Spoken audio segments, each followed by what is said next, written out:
This is my developmental learning design project presentation. My learning task was how to fly a kite. The two developmental groups are early childhood students and early adulthood students, and their ages are going to be 4 to 6 and 20 to 25. So for the first group, it's going to be in the backyard with adult supervision, and for the second group, it's going to be done in a local park. The outcomes for this learning task will be learners will identify the parts of a kite, learners will discuss how the kite is able to fly, learners will report a high degree of autonomy, enjoyment, and satisfaction when flying a kite, and learners will cut, measure, and arrange the pieces of a kite to ensure it will fly. The prior knowledge needed to be successful will be know the basic parts of a kite, have the ability to cut along a dotted line, have functional hand-eye coordination, and understand optimal kite flying temperature. The prior knowledge assessment for the first group will be consistent of 3 questions. Do you know what a kite looks like? Have you ever flown a kite? What do you need to make sure the kite flew? And then for the second group, it will be, have you ever flown a kite? What was the result? What did you need to make sure the kite flew? And in addition, they're going to have a pretest where they will list the parts of a kite and the materials needed to create a kite from scratch.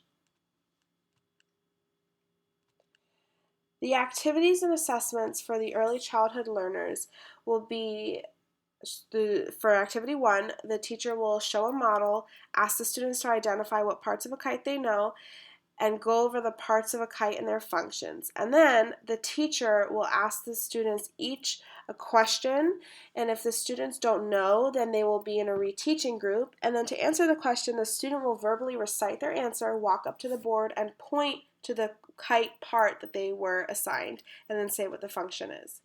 For number 2, there will be a discussion on how a kite is able to fly and the impact of poor kite flying weather, and then the teacher will ask a few questions to close the lesson.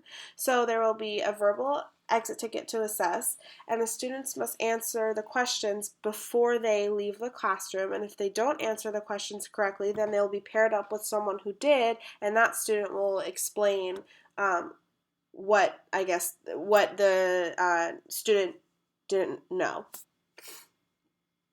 For activity 3, the learners will have a discussion with the same age model, and they'll discuss why kite flying will be beneficial to your health and how it can improve your mood. And then there'll be a question and answer session, and there's going to be a teacher check-in, and the teacher will show each student 3 different emojis, and the students will point to which face they're feeling at the moment and do a silly dance to go along with their emoji. For activity number 4, this is where the learners will actually create their kite. So the teacher will model and explain each step aloud as it's being completed, showcase the final product on the board, and then allow the students to decorate their kite as they want. The teacher, in order to assess, the teacher will observe and record which of the students' kites did not fly and which did, and if there's extra time, compare the non-flying kites to the model kite to identify the problem. So the activities for the early adulthood learners. The teacher will show a picture of the kite with various labels and go over each of the labels, distribute worksheets and have the students name and identify the parts of the kite, and then the assessment will be the students completing the worksheet individually, and then in order to master this given outcome, the learners must have earned a 70% or higher, and they'll be given 2 chances to master the outcome. For activity number 2, a discussion will be facilitated about what factors affect the flight of a kite, and a verbal exit ticket will be completed. Again, in order to leave the classroom, the question must be answered correctly, and if it's not answered correctly, the student will be paired up with someone who did answer the correctly to do kind of like a reteaching session. For activity 3, the teacher will conduct a video interview with the same age model and discuss the benefits of flying a kite, and there will be a question and answer session, and then the students will write a 1-paragraph essay on the benefits of flying a kite, how it can improve their mood, and the physical benefits. And then again, the teacher, like the younger group, the teacher will do a check-in, but the difference is that the students will show what face they're feeling by actually doing the face. So if they're happy, they'll have a big smile on their face. And then activity 4, the students will discuss what is needed to make a kite fly, and based on those discussions, the students will create their kite. So they're going to be in breakout groups when they have this discussion. And then the students will cut, measure, and decorate their own kite, and this activity is completely self-facilitated within those breakout groups. And the students should be able to create a kite that actually flies. So the teacher will observe the students and mark down whose kite flew and whose didn't, and then at the end the students will complete a Likert scale answer sheet answering the 2 statements written on this slide. So research support for activity 1, the younger group the prior knowledge assessment to see what the students know before the activity will help to see will it help their learning or hinder it? And then with this information, the teacher knows how much detail to explain to the students. With the older group, the teacher must determine how much prior knowledge the students have, and by doing this, the students might be more able to accurately answer and complete the worksheet given during the activity. For activity 2, it's relevant for both sets because the teacher has asked the students to state their personal interests, which allows the teacher to make a real-life connection between the lesson and the learner's personal interests. For activity 3, this is relevant for both groups of learners because they are given the autonomy to ask any questions they may have, and then having their questions answered and addressed.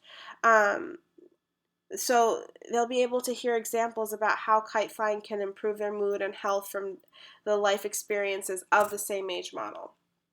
And then activity 4, it's relevant for both sets of learners because all of the students will have the expectation that their efforts will lead to success. So once they create the flight, the teacher will say, your kite will actually fly. That expectation will be stated in the beginning of the activity. So developmental appropriateness. For early childhood, for activity 1, according to Sandrock, learners between the ages 5 to 7 learn how to focus and use their cognitive abilities for specific purposes, but their focus is still limited at this stage, but that's okay because this activity is scaffolded. And then activity 2, according to Sandrock, learners are able to provide extreme detail when recounting previous events or when they're required to answer questions by age 5, which is good because they'll be answering questions throughout the activity. And then activity 3, according to Piaget's pre-operational stage, the learner has developed memory and imagination, and that will help when they think about how great it will feel to actually fly the kite. And lastly, according to Sandrock, learners are able to play more cooperatively, which is great because the students will be grouped in a small group during the actual kite flying session. And they're also refining their fine motor skills. So for the early adulthood learners, learners have the ability to engage in deductive reasoning, and so that'll be useful when they're identifying the functions and parts of a kite because they can do that with ease. Activity 2, learners understand consequences and personal limitations, so they'll understand the abstract concepts of wind and weather, the attempting to fly a kite in different weather conditions, and when the conditions will limit the kite's ability to fly.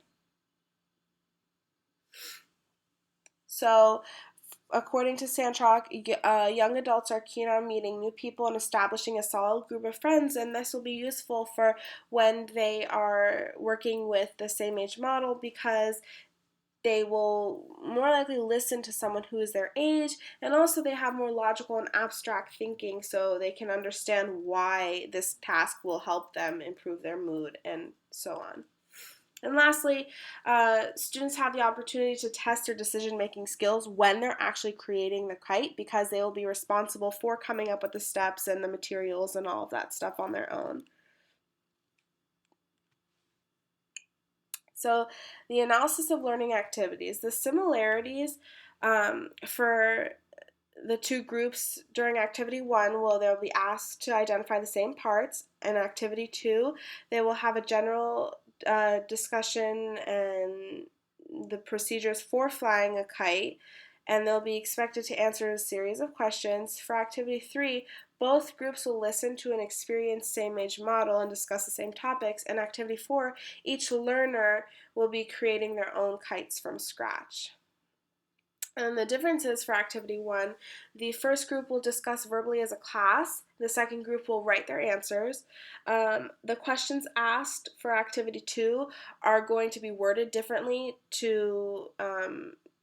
for each cognitive learner. So each cognitive level of the learner, I'm sorry. And then for activity 3, the age of the model and the additional exit ticket for the older group is what's different. And then activity 4, the younger group will have each of the steps of the kite design modeled for them, whereas the older group will be responsible for coming up with the steps on their own, creating their own kites according to the steps discussed, and then measuring the sticks that they want, and so on and so forth. And that is my presentation.